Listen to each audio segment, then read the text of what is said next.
Sometimes it can be very difficult to stay motivated as a hairstylist when you are not in a supportive salon environment.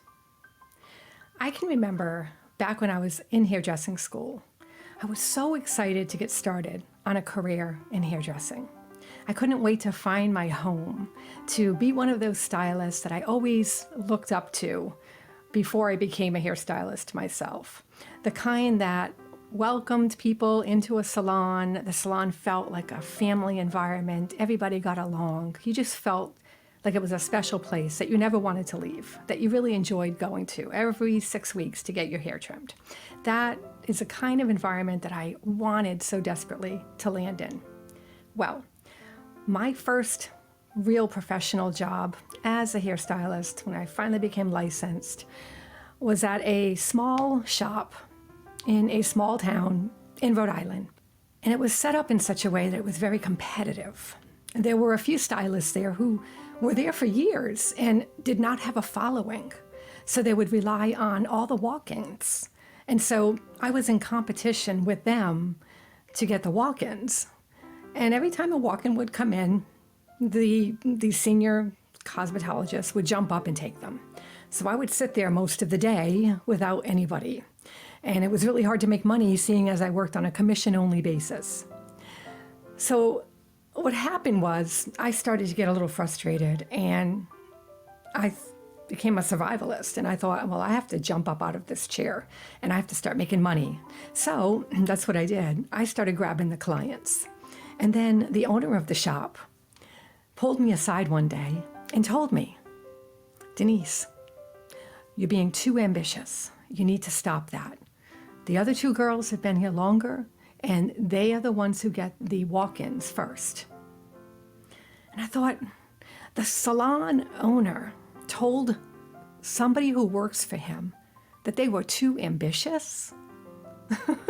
He was setting us up for failure, because he was setting us up to be in competition with each other. Instead of encouraging entrepreneurial spirit, a team dynamic, a fair way to be able to split the walk-in clientele so that I had the ability to build a business.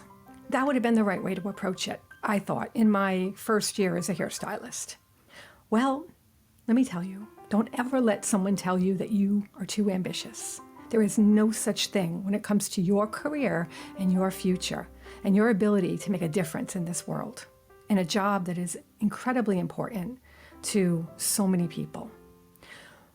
I quit that job, and I found, by a stroke of luck maybe, or just divine intervention, I found a wonderful hair salon about 5 miles away.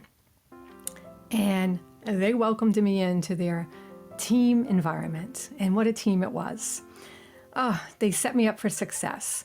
And what I loved was it was a supportive, collaborative, invigorating environment, the kind of environment that I remembered back when I used to be a client, and I thought, oh, I wanted to be a hairdresser so badly. So anyway, I landed in this wonderful environment, and one of the things that sticks out to me is the way that my boss at the time, the owner of this salon, encouraged us to be entrepreneurial, and he encouraged us to become educated and to be able to learn how to upsell and retain clients.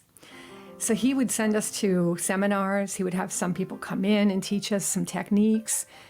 It was an environment that he wasn't afraid for us to get better as hairstylists. In fact, he wanted us to improve. He wanted us to grow, because he knew that that is how you keep staff motivated and doing the best work they can do.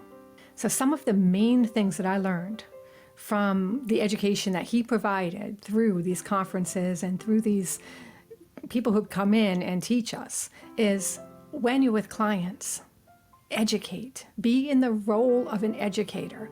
Clients come to you because they want to put all their fears aside and know that they are in great hands. And one way to really reduce that stress for new clients specifically is to go into the conversation educating them about wellness and hair care and products to use and what looks, what's complementary with their face and their tone. Be the educator. Be the professional. And that's made a big, big difference in a lot of salon professionals who I've spoken with. And another thing is to listen to the client. Be an active listener. Lead that conversation down a trajectory that is going to allow you to be that educator.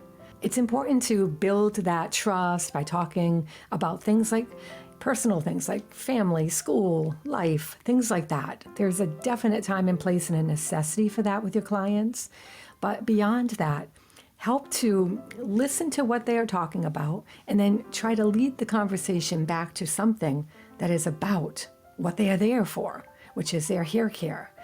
And also ask questions that lead them back to that, meaning ask them how their hair care regimen is going. Ask them what kind of concerns, what kind of problems they're having, what kind of challenges, what their desires are.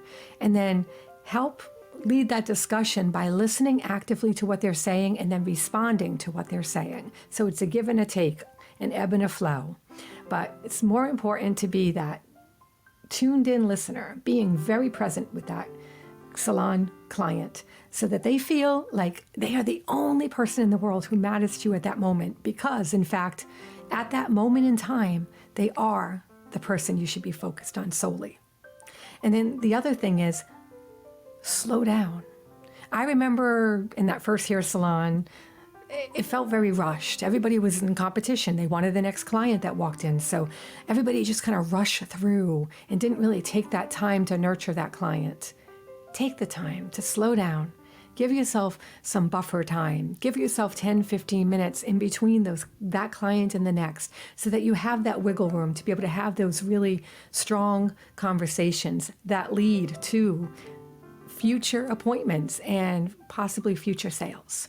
What I would say to you if you are struggling is don't be afraid to look elsewhere, to find that place, find that home where that salon owner is going to take you under their wing and the team is going to take you under their wing and bring you in, and you're going to nurture that together, and you're going to build a dynamic place that people feel comfortable going to. And so you'll never have to worry about sitting there all day without clients in your chair, because we all need to make money. We all want to grow in our careers, and to be able to set yourself up for that means sometimes you have to get out of your comfort zone and get out of the place that you were in if it's not supporting you that way, and go find a place that will support those dreams so that you can do the role that you are set up to do, which is to bring extreme value to those who trust you, who come to you for service.